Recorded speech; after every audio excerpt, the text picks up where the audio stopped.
matov umanayim shevet achim gam yahad. Hine matov umanayim shevet achim gam yahad. Hine matov umanayim shevet achim gam yahad. Hine matov umanayim shevet achim gam yahad.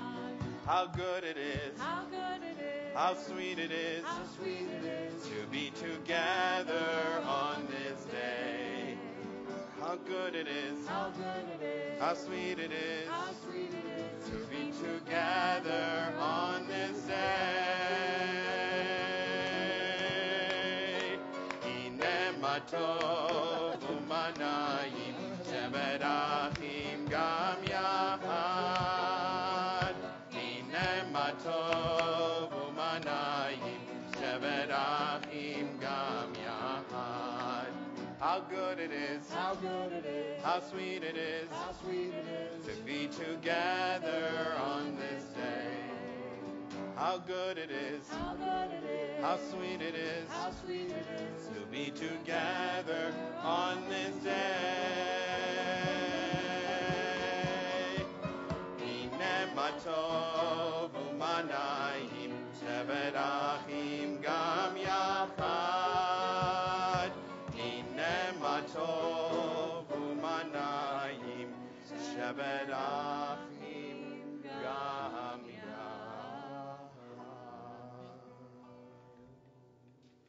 Shabbat Shalom. Shabbat Shalom. So, I'm thinking about a complicated subject, the Shabbat, the subject of holiness. And the reason I'm thinking about it, not surprisingly, is that the parsha that we read, it's a double parsha, but the second of the parshiot that we read is called Kedoshim, holiness. And makes me wonder, what is it? I don't know if we feel like we're clear. Oh yeah, I know what holiness is, of course. We probably aren't. It's not an easy concept. One thing that strikes me, though, is easier than knowing what it is knowing what it isn't. So I'm starting there. And I'm thinking about how horribly unholy the world feels. We're going to read these names later for when we offer Kaddish. But Ilan Bar Shalom, Shani Shamir, Agam Levi, Rami Cohen, Tsur Alfi, Ella Or, Gali Balali, Mayan Barhum, Yael Sadan. These 10 Israeli, almost 20-year-olds, were in their, we call it gap year, they call it Mechina. They died a horrible death yesterday. Was it yesterday or 2 days ago? It's hard to. Yeah, in this like monsoon-like rain that happened in the southern Negev, down towards the south of the Dead Sea. And we probably are aware that these rains are incredibly powerful during the rainy season, the winter. But this was very late, and they were on a Mechina experience. 10 amazing 19-year-olds died. Had a particular additional poignancy because actually Adina was supposed to go on a tiyul at the same time. What's a tiyul? Just a trip. Okay, yeah, a trip. And it turns out they did not go. So it's and there's so many like examples in the world. There's no holiness. Like, what in the world? Why do we even talk about it?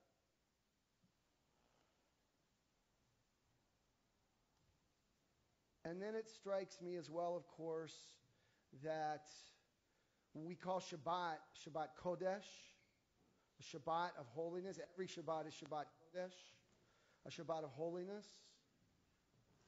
And we know actually that even that holiness, although it points to togetherness, it actually inherent in it. It needs separateness. David Wolpe reminded that Martin Buber said all love requires detachment. Another similar insight, let there be spaces in your togetherness. It's also kind of relevant for me in my life. Right? Where is she? Like, what is she doing? But anyway, I think the beauty of Jewish life is like we recognize that togetherness requires separateness. And we recognize that holiness requires to set apart. Actually, the word kadosh, kiddushin, the word for a Jewish wedding, inherent in it is to set it apart.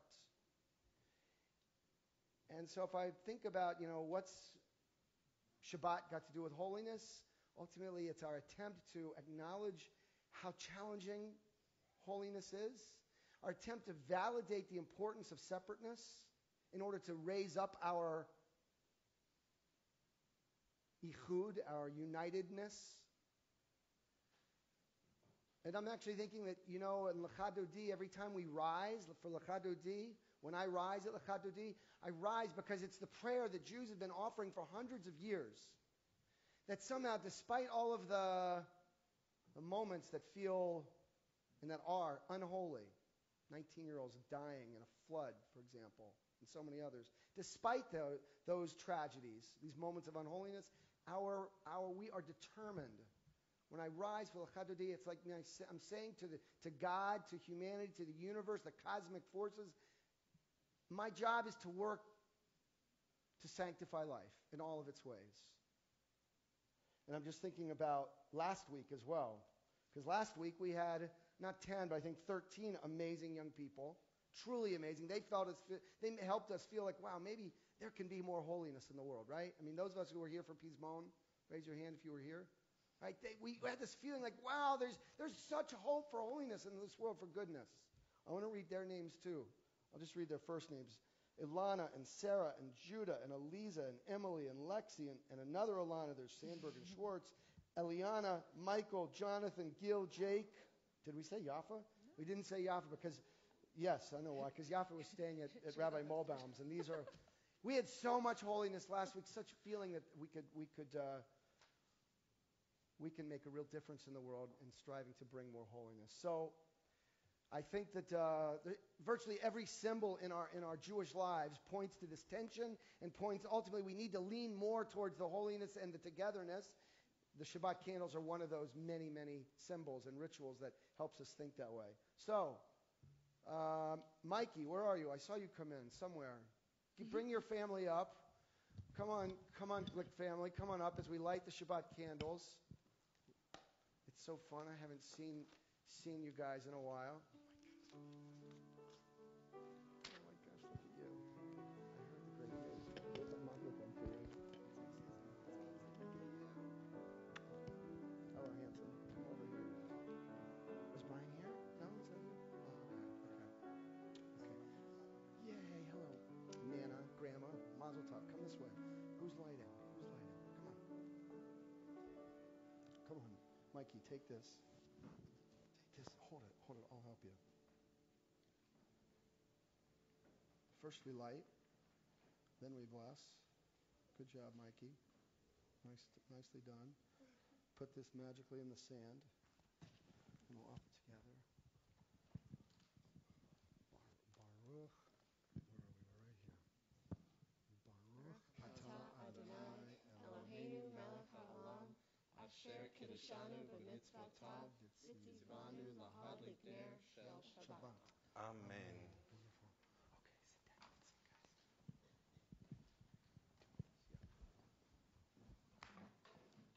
Amazing. Okay, Jake. We continue with Kabbalat Shabbat starting on page 12 of our prayer books with Psalm 95, page 12.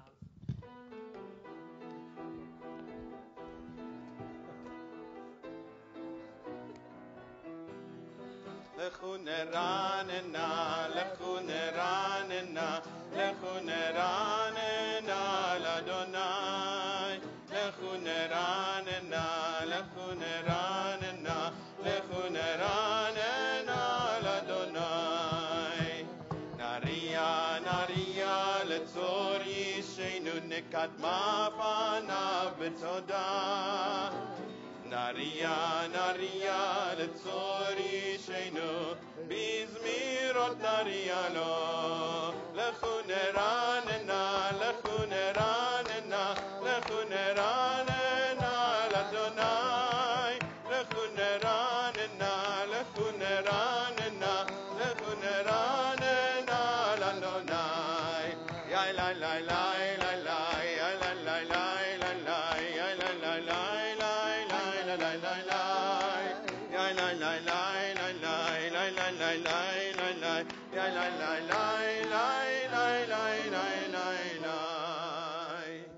The bottom of the facing page, page 13, the last paragraph of the Hebrew.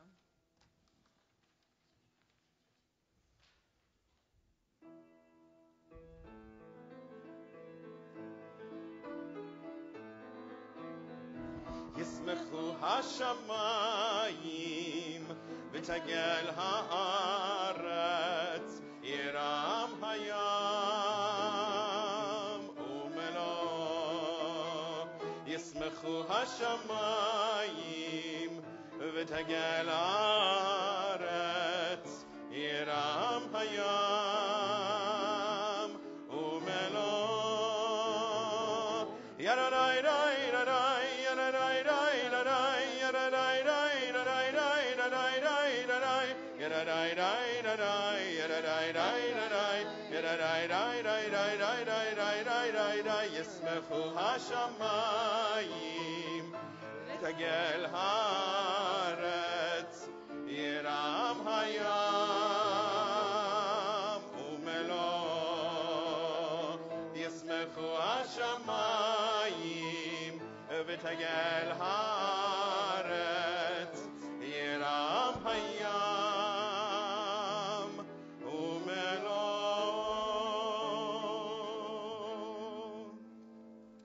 We turn to page 19, again the last paragraph of the Hebrew, a new melody for Adonai Oz Le'amo Yitain.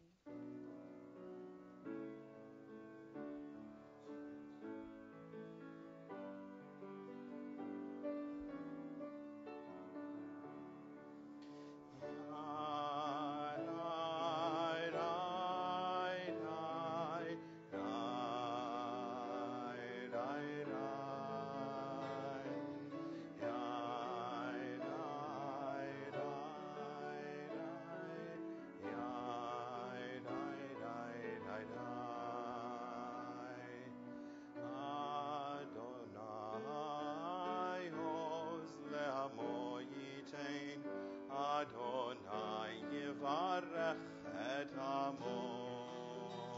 Adonai oz le'amo yitein. Adonai yivarech et amo.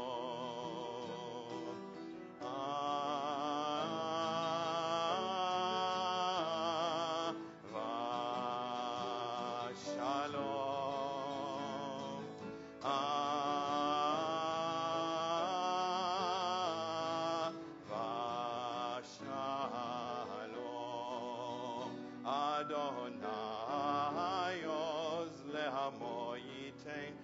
Adonai yivarech et amo. Adonai oz le'amo yitein. Adonai yivarech et amo.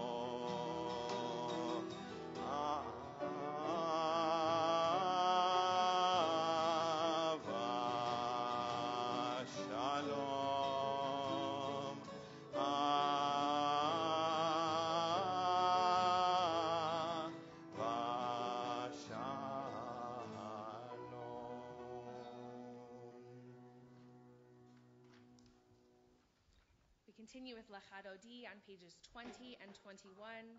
Together we'll welcome the Sabbath bride, singing verses 1, 2, 5, and 9.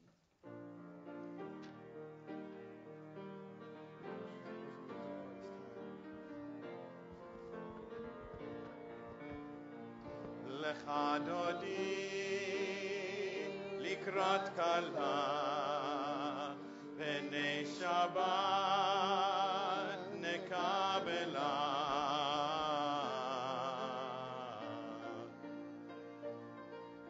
חמור וזכור בדיבור אחד, השמיענו אל המיוחד, אדוני אחד ושמו אחד.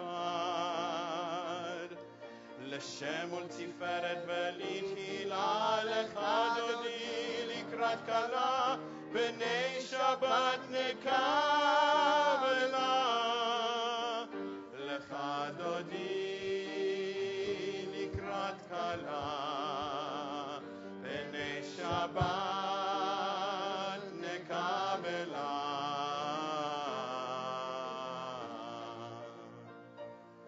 לקראת שבת לכו ונלכה, כי מקור הברכה מראש מקדם נסוכה. סוף מעשה במחשבה תחילה, לך דודי לקראת כלה בני שבת נקבלה. לך דודי לקראת כלה בני שבת נקבלה. Verse 5. התעוררי, התעוררי, כי באורך קומי אורי, אורי, אורי, שיר דברי. כבוד אדוני עלייך נגלה, לך דודי לקראת כלה בני שבת נקבלה. לך דודי לקראת כלה בני שבת נקבלה.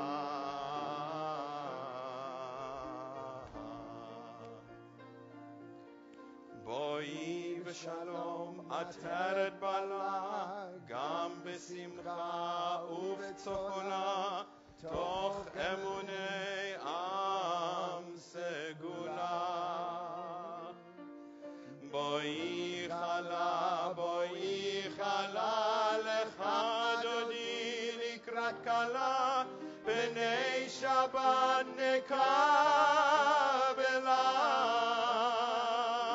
לך דודי לקראת כלה בני שבת נקבלה. הללויה, הללויה, הללויה, הללויה.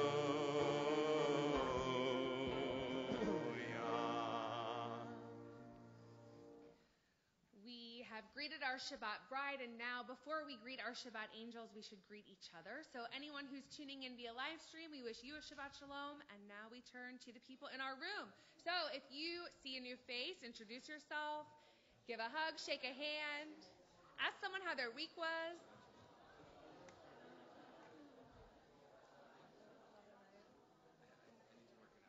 I just need to.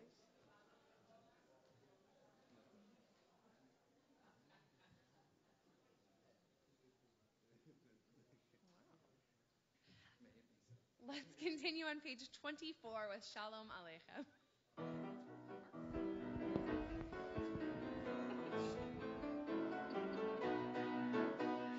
Shalom Aleichem, Malachei Hashem, Malachei Elyon, Mi Melech, Malachei Amlachim, HaKadosh Baruch Hu. Boachem LeShalom, Malachei HaShalom, Malachei Elyon, Mi Melech, Malachei Amlachim, HaKadosh Baruch Hu. Barchuni LeShalom, Malachei HaShalom, Malachei Elyon, Mi Melech, Malachei Amlachim, HaKadosh Baruch Hu.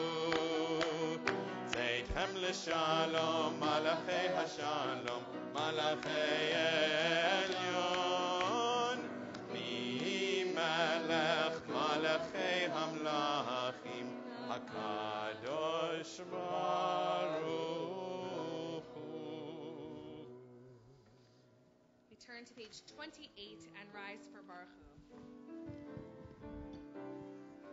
Ya la la la la, ya la la la la, ya la la la la, ya la la la la, ya la la la la, ya la la la la, ya la la la la, ya la la la la.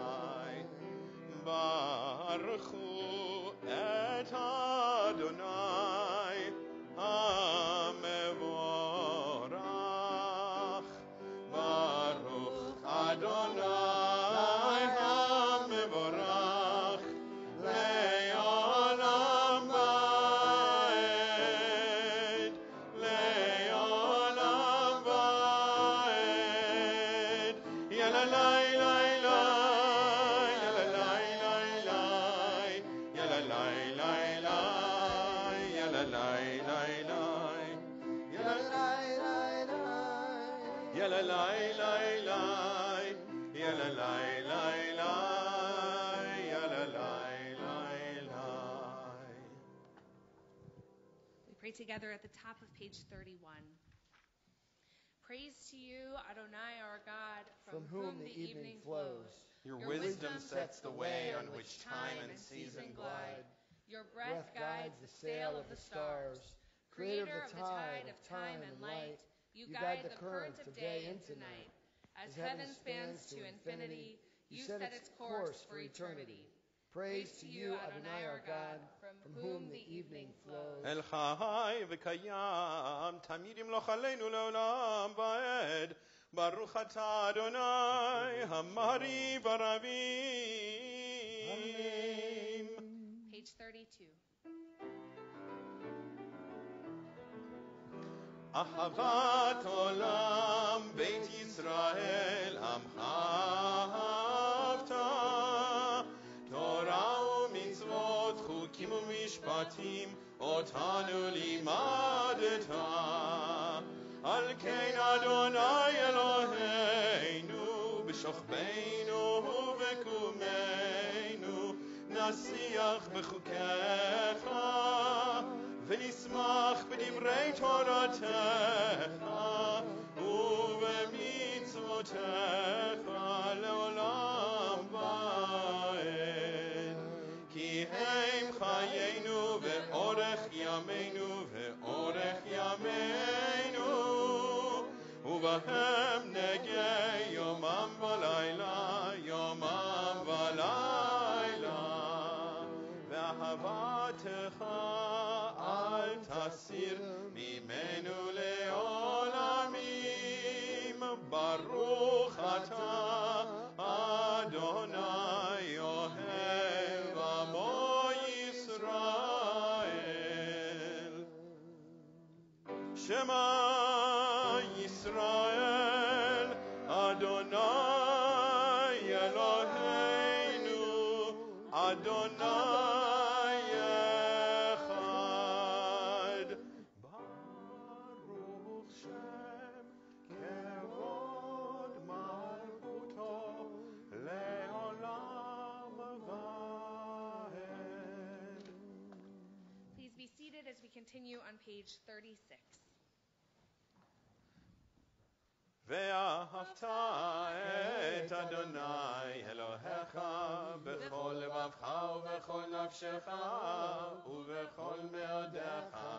והיו הדברים האלה אשר אנוכי מצווך היום על לבביך ושיננתם לבניך ודיברת בהם בשבתך בביתך ובלכתך בדרך ובשוכבך ובקומך וקשרתם להיות על ידיך והיו לטוטפות בין עיניך וכתבתם על מזוזות ביתך ובשעריך למען תזכרו ועשיתם את כל מצוותיי והייתם קדושים לאלוהיהם.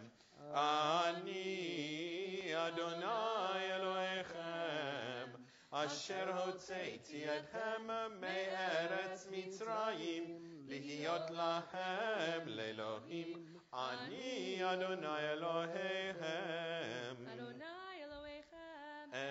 Emet. Together on page 41. Sing the song of men and women, joined in understanding and respect. The song of God's miracles, an earth protected and cherished, a gift for our children and the generations to come. The song of a land once ravished by war, now quiet and content, her soldiers home to leave no more. The song of a world redeemed, the song of peace.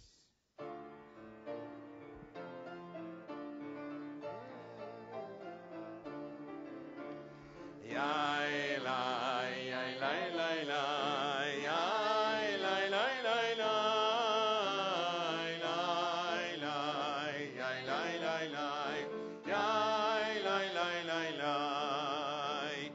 Mi chamocha ba'elim Adonai, mi kamocha nedar b'kodesh. Nohra tehilot, osef eleh. Nohra tehilot, osef eleh. Malchutecha ra'u vanecha bokeyam lifnei Moshe u'Miriam ze'eli anu Adonai yimloch leolam ba'ed.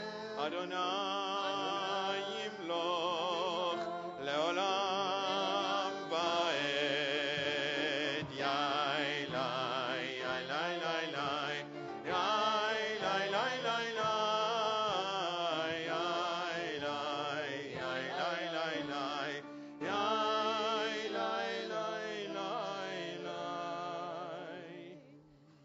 We continue on page 42 with Hashkivenu.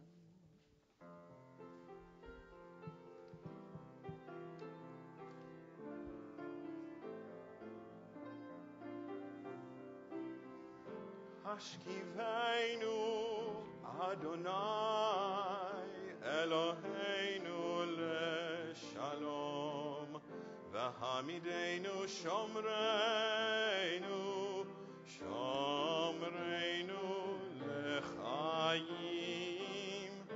Hashkivenu Adonai Eloheinu leshalom, v'hamidenu shomreinu, shomreinu lechayim. Ufros aleinu, sukat shlomecha. Ufros aleinu,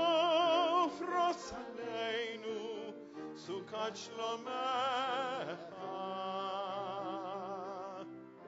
Hashkivenu Adonai Eloheinu leshalom, v'hamidenu shomreinu, shomreinu lechayim.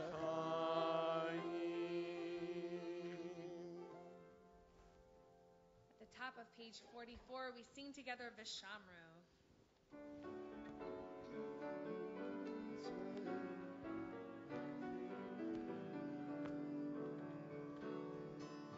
V'shamru b'nei Yisrael et ha-Shabbat, la'asot et ha-Shabbat, ledorotam brit olam. V'shamru b'nei Yisrael et ha-Shabbat, la'asot et ha-Shabbat, ledorotam brit olam. Beini uvein b'nei Yisrael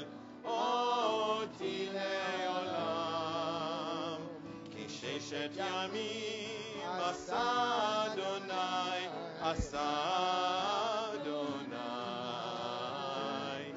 את השמיים ואת הארץ, וביום השביעי שבת ויהי נפש, ושמרו בני ישראל את השבת,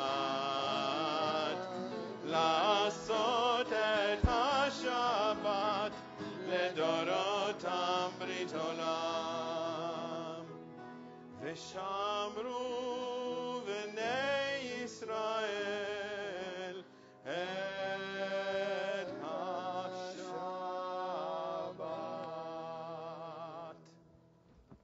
We continue with the Amidah beginning on page 46. Please rise.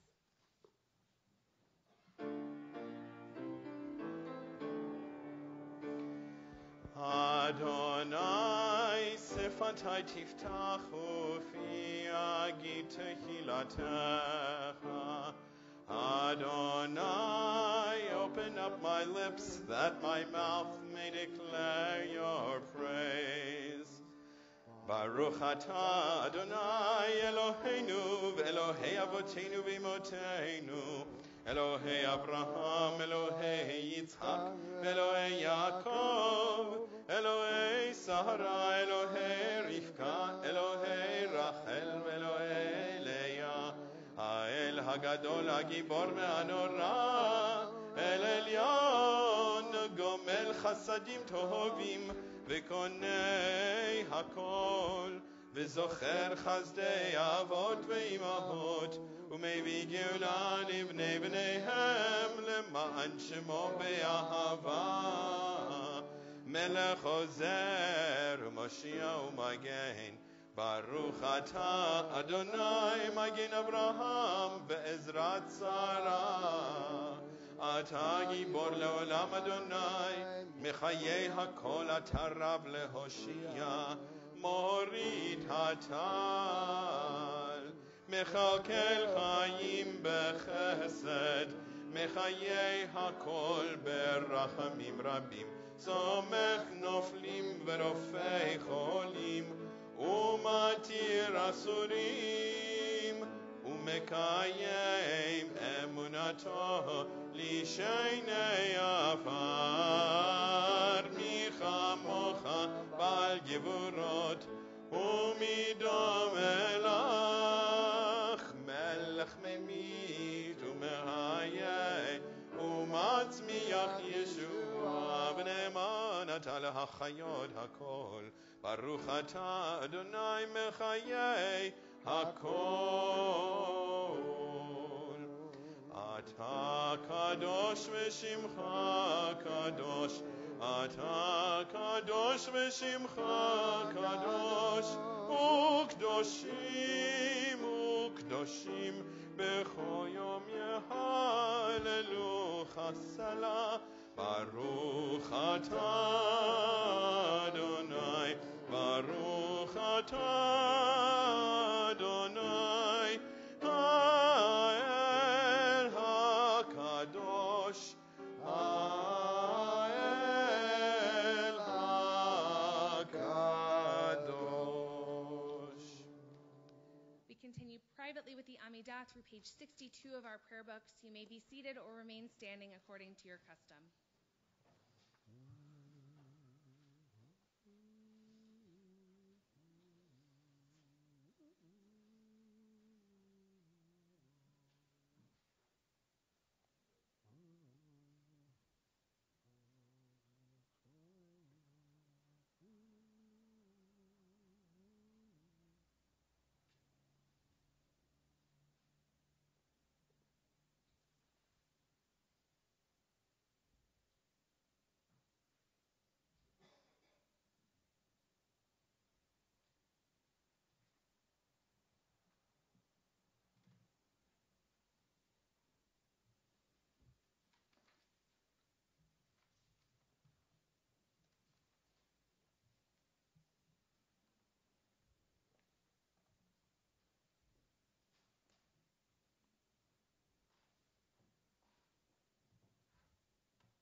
Yana emtzacha mekomcha nale v'ne'elam ve'ana lo emtzacha kevodcha malei olam darashti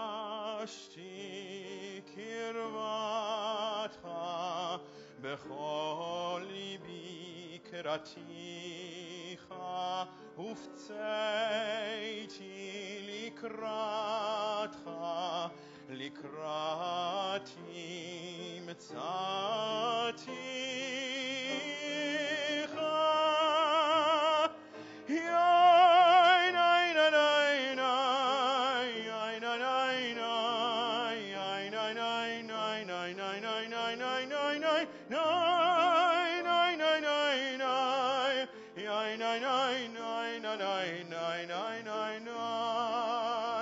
Darashti kirvatcha v'chol libi keraticha ufzeiti likrati metzaticha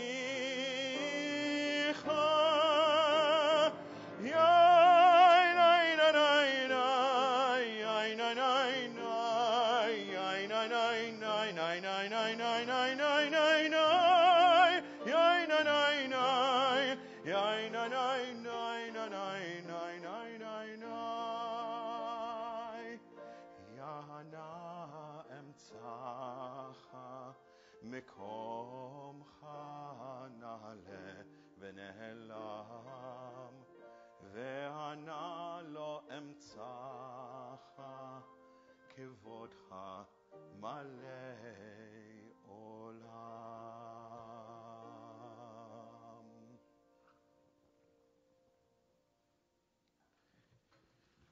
We come to the part of our service where we think of those who are in need of healing.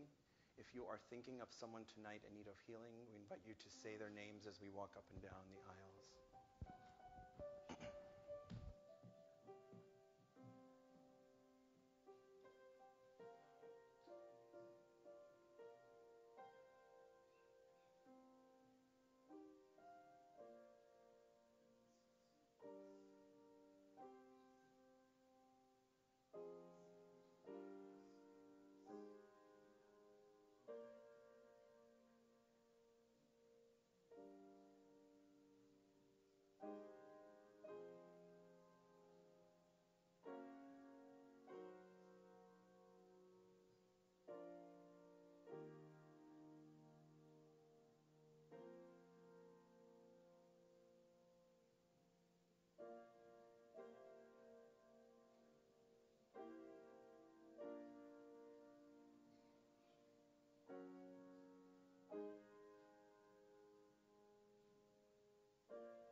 We continue with our prayer for healing on page 253 in the middle, Mishaberach.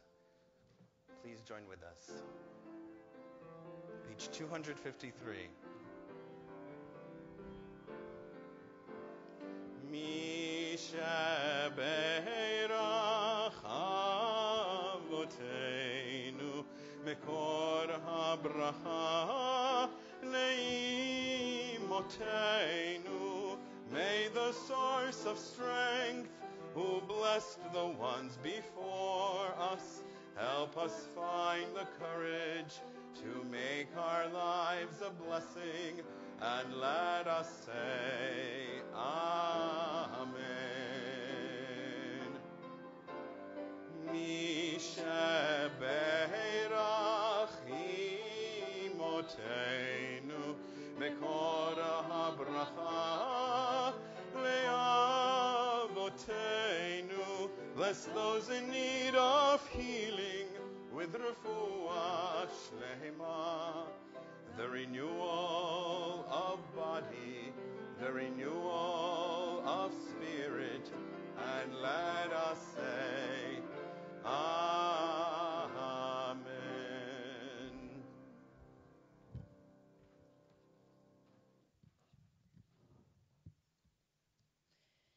This past Tuesday, our 6th grade class put on an amazing Yom Yisrael, or Israel Day, in honor of Yom HaAtzmaut, Israel's Independence Day.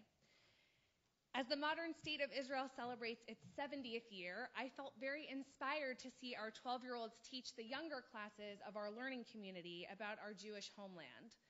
Our students got to experience a mini IDF boot camp, play the state sport Kaduregel, or soccer, taste pita and drink mint tea while experiencing Bedouin-style hospitality, and create Chagall-inspired stained glass windows.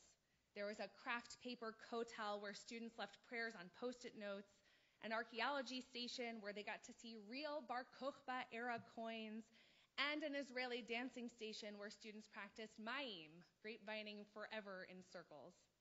Each station covered a different aspect of Israel. At the end, we danced together and sang Hatikva, and then had an Israeli dinner with falafel and barekas.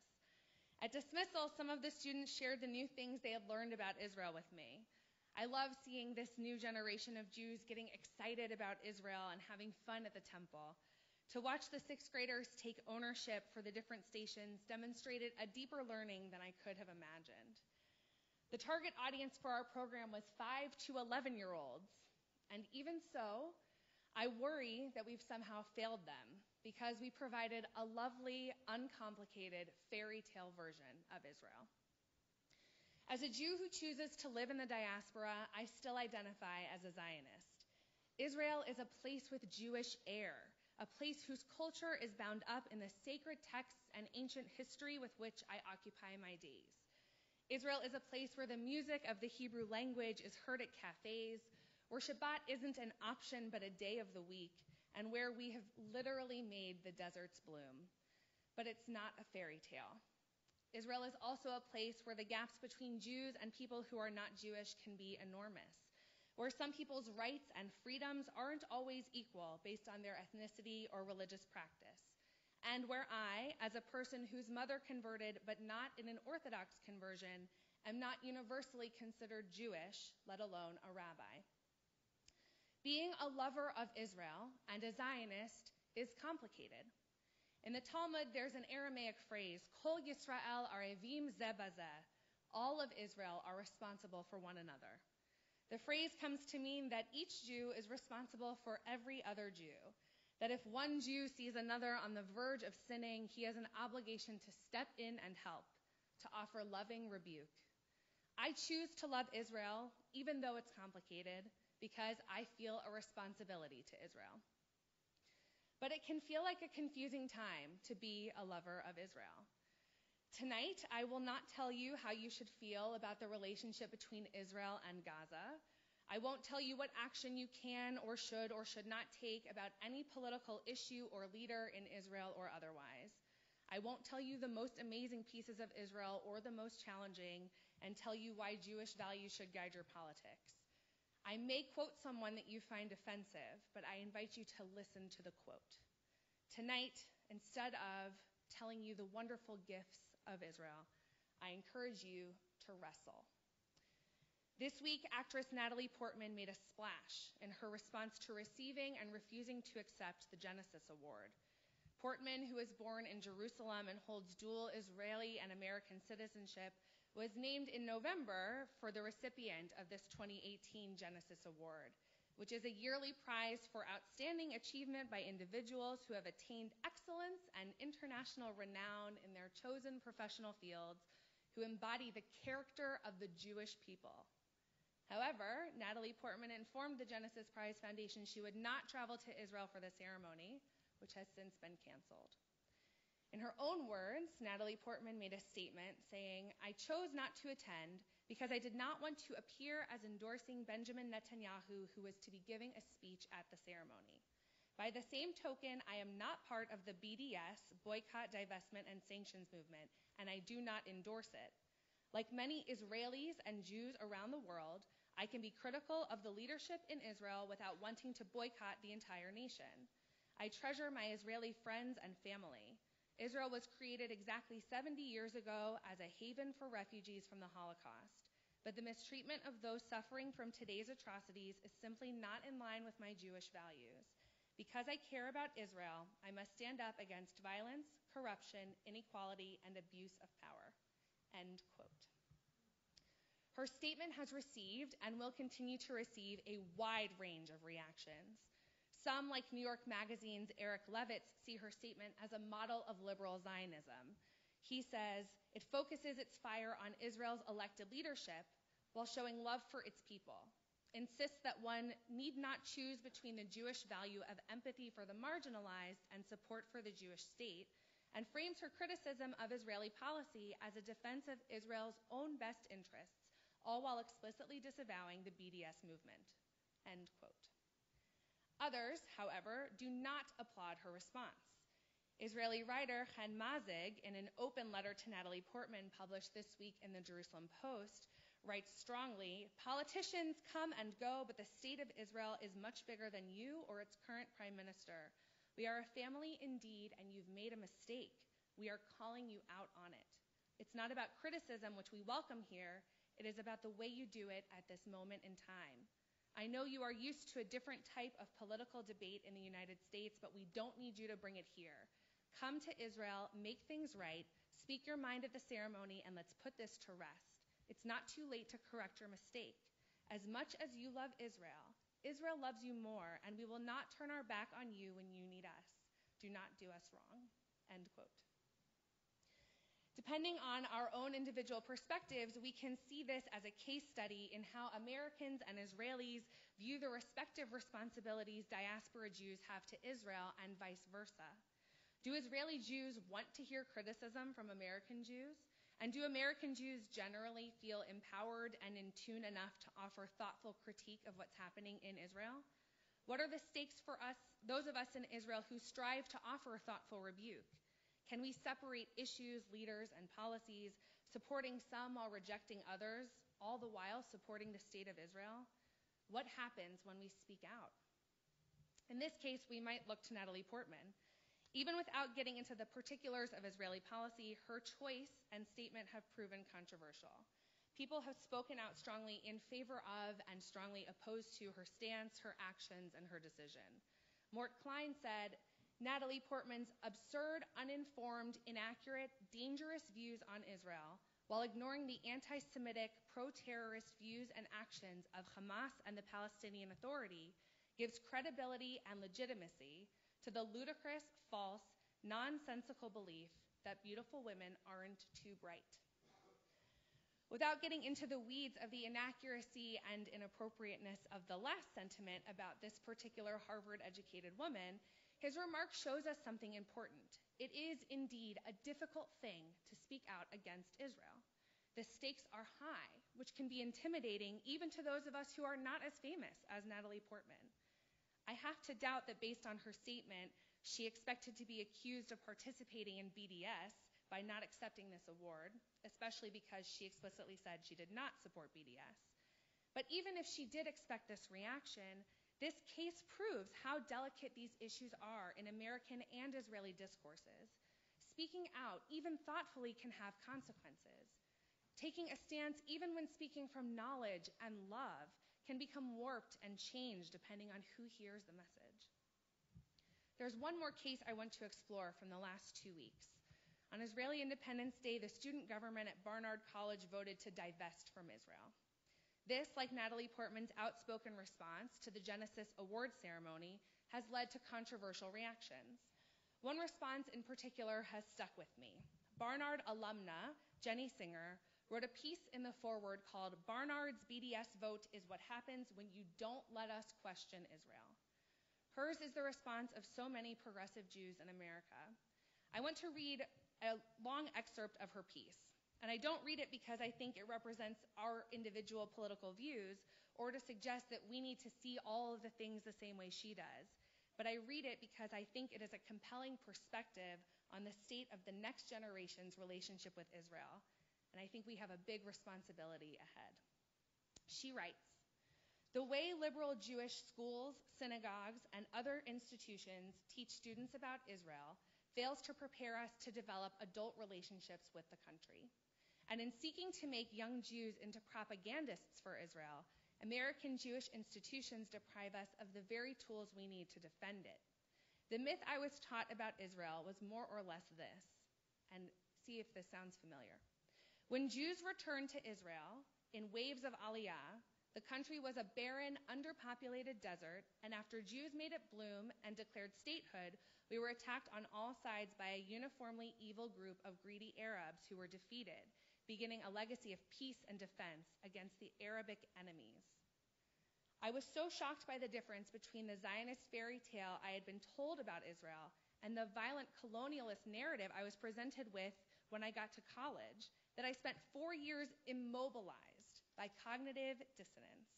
When we teach children to love Israel without question, when we don't mention the word Palestinian, when we fill kids with hummus and falafel instead of facts of history, we hurt Israel. Why is it so frightening to admit that the Jewish homeland has flaws? Most American teenagers learn about our country's history of racism and violence from an early age and still manage to maintain an adult relationship with our country. Surely the same can be true of American Jews and Israel. Jewish Americans of my generation and the next need to be taught to develop a different relationship with Israel than our parents had, one based on love, not fear. My generation has never lived through a war that was a true existential threat to Israel. We are the first generation for whom the Holocaust is an event of history, not something we experienced personally or through our close family members. We aren't interested in being responsible for human rights violations, no matter how good the reason. We don't think that Israeli lives matter inherently more than Palestinian lives. We are interested in equality, solutions, and peace. This is the lesson of the Barnard BDS vote. The breadth of antipathy towards the Jewish state is something all Jewish students should be prepared to combat on their college campuses. And yet, as long as Jewish college students don't find a place within the Jewish world to voice reasonable criticism against Israel, they will see the country as not worth defending. End quote. The change in culture around difficult conversations and deep education starts with us. It starts with our Jewish leaders and institutions creating safe spaces to learn about Israel as a real place and not a fairy tale destination. It starts with Jewish adults teaching Jewish children about the beauties and blessings of Israel while making it clear that you can love a place and still want it to be even better. It starts with Jewish adults engaging in difficult conversations about Israel, being informed and in tune with what's going on, and asking difficult questions. When our patriarch Jacob wrestles with a mysterious visitor in the middle of the night, his name is changed to Yisrael, meaning one who struggles with God. We could call our generation Yisrael, the ones who struggle with Israel. But from where I stand, wrestling with Israel is far better than not engaging with Israel at all. I think back to our religious schoolers and their Yom Yisrael celebration. We haven't failed them, not yet at least. We will continue to work to create opportunities for our students to learn about Israel beyond falafel and folk dancing. We will empower them to ask difficult questions, even when they don't feel they have the expertise they need about every single element of Israeli policy. We will present them with ways to engage with the deeper complexities of Israel and of our role and responsibility as modern Jews living in America. Tonight, we are proud to welcome to our Bima 2 exceptional high schoolers who have taken a chance and engaged deeply with Israel. Liza Friedland and Jason Bieferman were both selected to participate in this year's Project Understanding trip. Together with a group of other Jewish and Catholic students, Liza and Jason spent February break engaging in challenging conversations while in Israel. They learned about themselves and their own Jewish identities, all while walking the streets of Israel and seeing some of the complexity firsthand. They got to explore what it was like to be American Jews in the Jewish homeland, alongside their new Catholic friends experiencing their own pilgrimage to the Holy Land. As they share their reflections with all of us tonight, I hope you feel as encouraged as I do. Od lo avda tikvatenu. Our hope has not yet been lost. Our younger generations are going to struggle and wrestle and ask questions of Israel, and I pray their relationship with Israel will only be stronger for it. Kol Yisrael arevim ze bazeh, all of Israel is indeed responsible for one another. And sometimes being responsible means offering someone loving rebuke.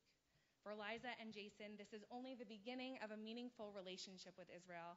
I hope the light of their experiences shines like a beacon for their peers and the generations to come.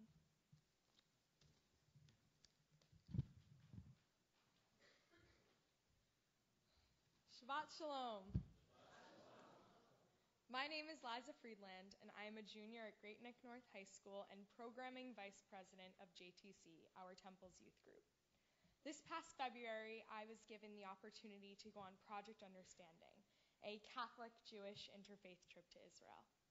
I was excited at the opportunity of building relationships with other participants, along with strengthening my Jewish identity and learning about what makes me feel most Jewish. For one of the Friday nights we spent in Jerusalem, we attended a Reform synagogue for Shabbat services.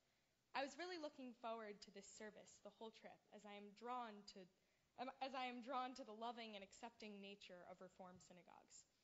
My respect for Reform synagogues has developed due to my engagement here at Temple Beth-El. We entered the synagogue and sat down in the chapel. Rachel Barnahama, our chaperone on the trip, told our group that there is also a service we may go to downstairs that happens once a month and has a 10-piece band singing and dancing. I decided to quietly get up out of my seat and head downstairs.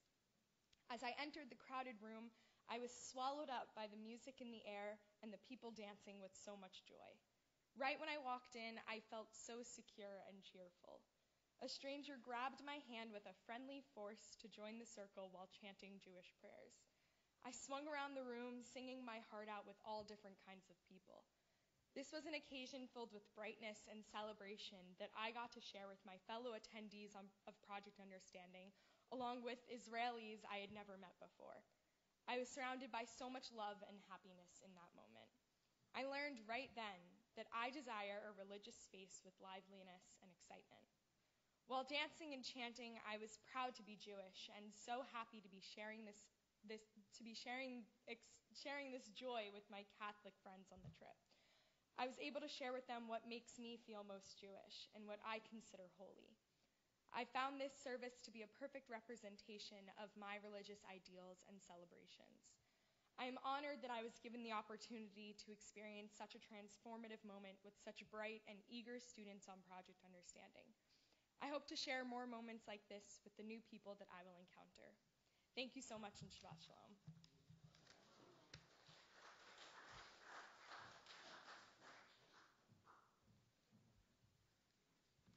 Hello, Shabbat Shalom as well. I'm Jason Bieferman, and Project Understanding, the 2-week interfaith trip to Israel, was for me somewhat of a life-changing journey. The program, however, includes a prior application process, and I still remember this past September trying to theorize exactly what the trip would be like and what I could potentially gain from it. Of course, as many things turn out to be, this trip was in most parts nothing like I had thought it would be beforehand. Firstly, although I thought I understood the essence of the concept of interfaith dialogue, I had not truly experienced it yet. I had not completely understood it. And surely, engaging in interfaith dialogue is necessary in order to understand its purpose, meaning, and value to the fullest. I soon learned that this idea of interfaith dialogue is in some ways similar to what I first expected, eye-opening and extremely informational. Yet, on reflection, what I had left out is that interfaith dialogue is also extremely joyous. The sheer exchange of experience is not only informational, but a truly wonderful and enjoyable process. I realized that the sharing of our differences had a counterintuitive effect on ourselves. It made us feel alike in our paths. A difference can divide, yet when declared proudly and shared with pride, it is truly the source of much joy. Before the trip, I wrote in my application that understanding is not an involuntary process. Rather, it can only be achieved with a full-fledged attempt to do so. It's easy to be aware and perhaps even easier to be ignorant. But to have an understanding requires effort. and an unwavering pursuit to not only know that which is foreign to you, but to feel it within oneself as well. And as to that thought that I had prior to actually going on the trip, I do grade my past self correct in that assumption. But, and yes, understanding is by no means an involuntary process. In fact, not only does it require effort, but I also realize that it requires presence. This trip made me realize how truly valuable it is to just be somewhere, to allow the seismic waves of culture and historical religious significance encapsulate oneself. Perhaps my most memorable experience was actually at the Church of Holy Sepulchre, the church which is built surrounding the sites where Jesus was believed to be nailed to the cross, laid to rest, and eventually rose again. I remember myself just standing there in the church, in awe at the domes and intricate patterns of the church, all devoted for the purpose of a religion which I grew up completely foreign to. I remember the rush of sheer amazement, hearing the beautifully jarring, unsynchronized sounds of the overlapping church services, bells and prayers going on simultaneously in different languages, from Coptics to Catholics to Armenians to Greek Orthodoxes and more, each section of the church devoted to a certain sect within the religion. And though some say that this is the cause for chaos in the church and intrasectional friction, I say that this is the display of the beauty of the diversity in the world and in religion. The numerous Christians of different color, sect, and customs that all made this pilgrimage, all shared what I saw as the same infatuating passion and reverence when they were on their knees, arms interlocked, praying at the rock where Jesus was once laid. It seemed like a bustling house of contrasting cultures, perhaps a metaphor for a trip, but surely a metaphor for the world. It was here that I was truly able to capture a glimpse of the beauty in the great differences within our world. Through the course of the trip, I felt happy in just the experience of understanding, lucky to feed my forthcoming addiction of personal anthropological discovery. I underestimated the joy that we would feel, the 12 of us, to just be one group, one organism, divided in Scripture, yet in friendship divided not. The trip was truly a discovery for me, of self, of history, of world, and I am just grateful to have been a part of it and to be able to learn from it. And I'm also excited to embark on the next journey lined up for me, whether that journey be physical, intellectual, or spiritual. Thank you.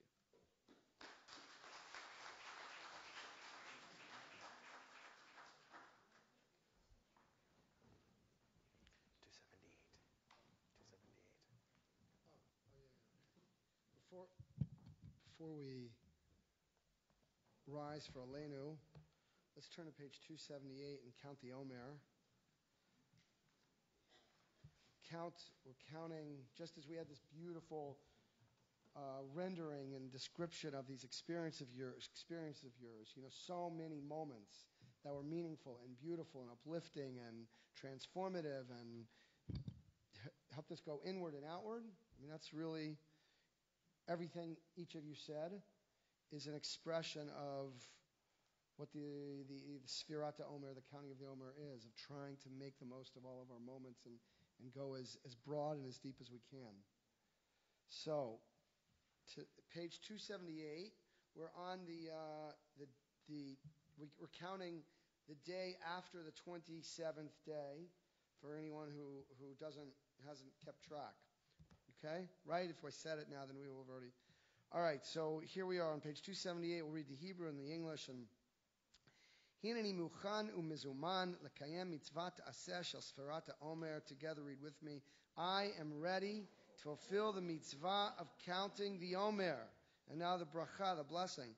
Baruch atah Adonai, Eloheinu melech haolam, asher kiddushanu b'mitzvotav v'tzivanu al sfirat ha'omer. Our praise to you, Adonai, sovereign of all, who hallows us with mitzvot, commanding us to count the Omer. And at the bottom, today is the 28th day, which is 4 weeks and 0 days of the Omer.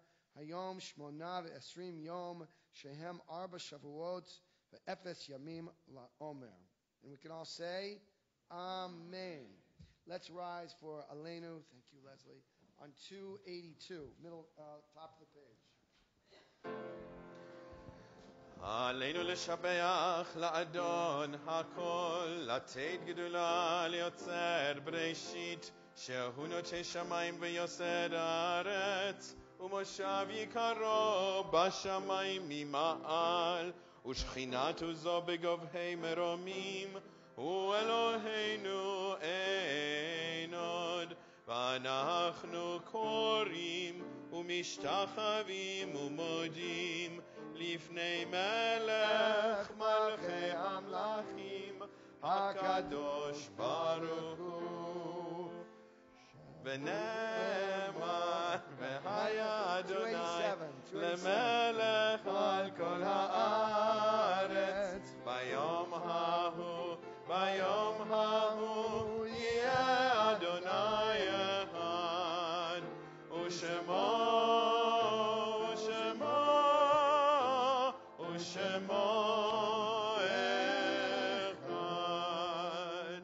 Please be seated.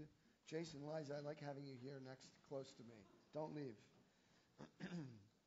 So as always, we remember loved ones before concluding. And this week, we begin with these precious Israeli teenagers who were hiking in the Tzafit Valley near the Dead Sea, and who died in this horrible flooding. Their names again are Tsur Alfi, Galil Balel, Mayan Barchum, Romy Cohen, Agam Levi, Elaor, Adira Anan, Yael Sadan, Shanish Samir, and Ilan Bar Shalom. We also remember those who passed in the last 30 days, the period of Shloshim. If you're here remembering someone on our list, please rise as you hear the name of a loved one. Remember Mela Liederman and also Florence Weinberg. Remember those whose yortzeit is on this sometime during this past week on the Shabbat. Ann Bartner, Rebecca Horowitz, Martin Cohn, Michael Levine, Eric Levy and Inga Levy, Siegfried Levy and Edwin Marks, Hattie Pickman and L. Harry Pickman, David Rogovin and Melvin Rothberg, Rebecca Schwartz and Herb Weiner, Martin Weiss, and David Sitzer. Is there anyone who's here remembering someone whose name is not on the list who'd like to rise and share their name? Hetty Edelstein. Thank you, Barbara.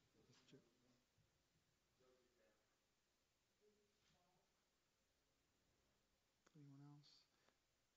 May their memories be for a blessing. If it's your custom to rise with the mourners, feel free to do so.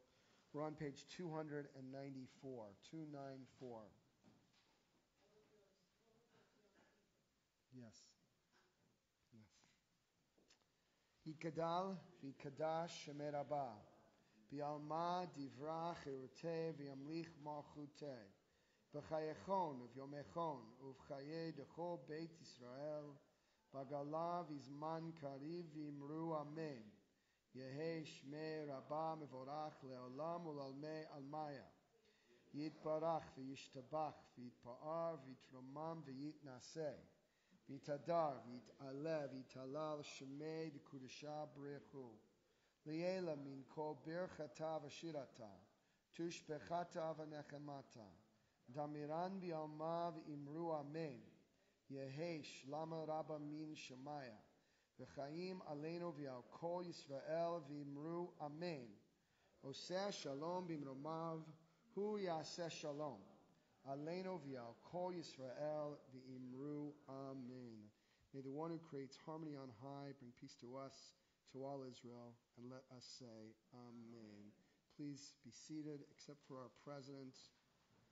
As Ron comes up, I want to connect the Kaddish that we just offered, Eli, Rabbi Mobam, to this, I think, very meaningful sermon. You know, the Mourner's Kaddish says, Yehei Shlama Rabba Min Shemaya. What's that mean? We know these words by heart. Do they know what that means? Let there be a Shlama Rabba, a great shalom, Min Shemaya, Min HaShemayim, from the heavens.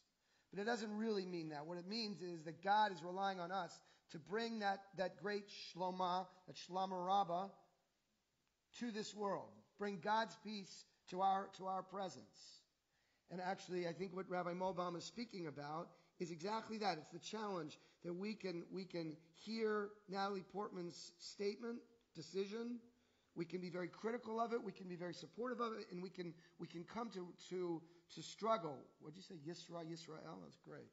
You know, to struggle in a holy, loving, sacred way. If you've ever wondered what those words, Yehei Shlama Rabba Min Shemaya is, Rabbi Mobam just gave us a little tutorial on it. President Ron. I didn't obviously plan that or warn anyone. That's fine. But we're used to that now, man. Okay, good. Shabbat Shalom, everyone. Shabbat Shalom. Thank you to our dear clergy team, Rabbi Feldman and Rabbi Mulbaum and Cantor Lappin, our new look Cantor Lappin. This is a glimpse of what Cantor Lappin looked like at 12.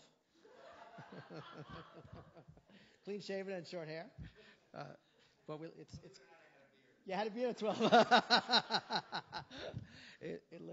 It's very handsome, Vlad. I'm going to kiss you on the way off the beam. So it's all good. And thank you to our youth representatives here, Liza and Jason, for your inspirational words. And thanks again, Tom Mustachio, for your musical inspiration this evening. So when I was a boy, there was a rabbi that had a big impact on me, Rabbi Moshe Edelman, and when he gave a quote, it always stuck with you, even if you didn't know what it meant. And he always used to speak of, during the years that I was being bar mitzvahed, he used to talk about a quote from the Talmud.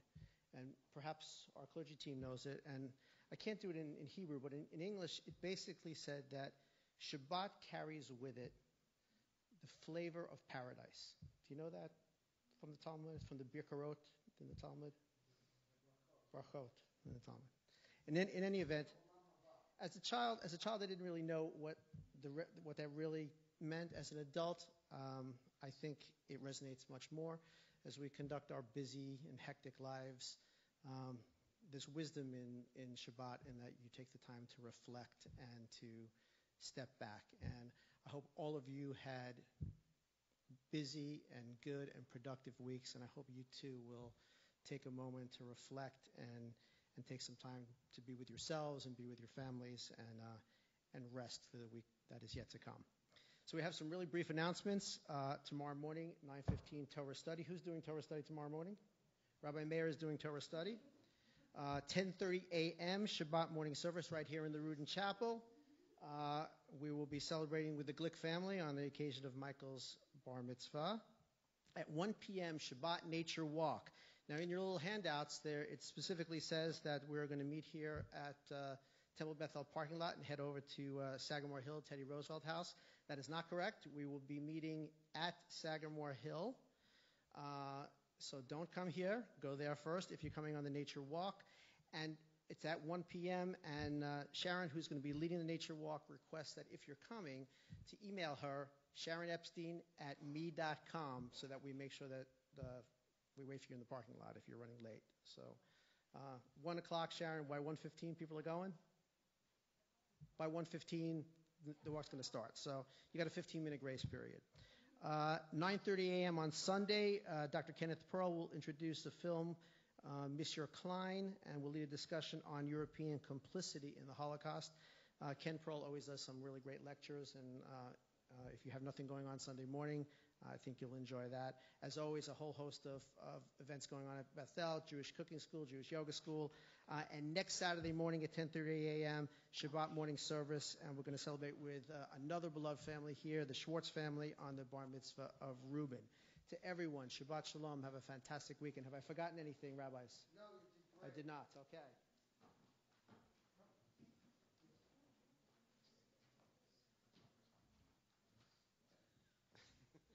We're going to Kiddush and Motzi are downstairs, but before we offer our closing prayer, I want to ask Liz and Harry, Dr. Walken, and Liz to rise for all of us as we honor and think of your anniversary. It's what? 50 what? 55 years of marriage. Can anyone beat that in this room? 55. All right, the Landsbergs. All right, Liz and Harry, the Landsbergs beat you. Everyone rise.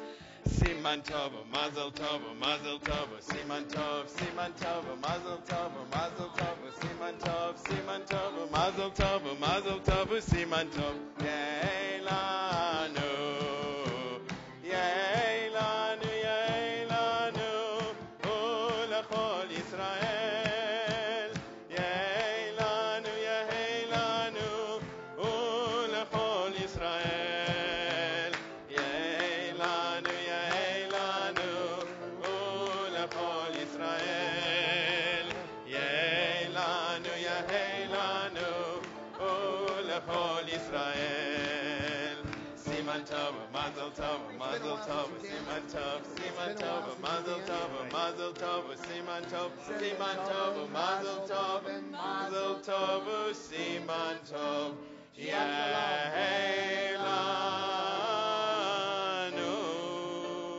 Kiddush and Motzi downstairs Shabbat right now. Shalom. No, say shalom.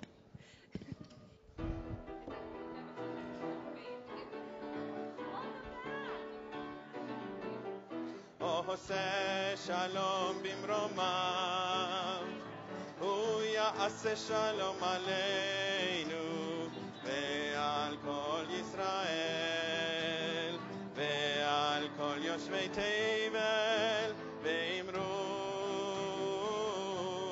אמן.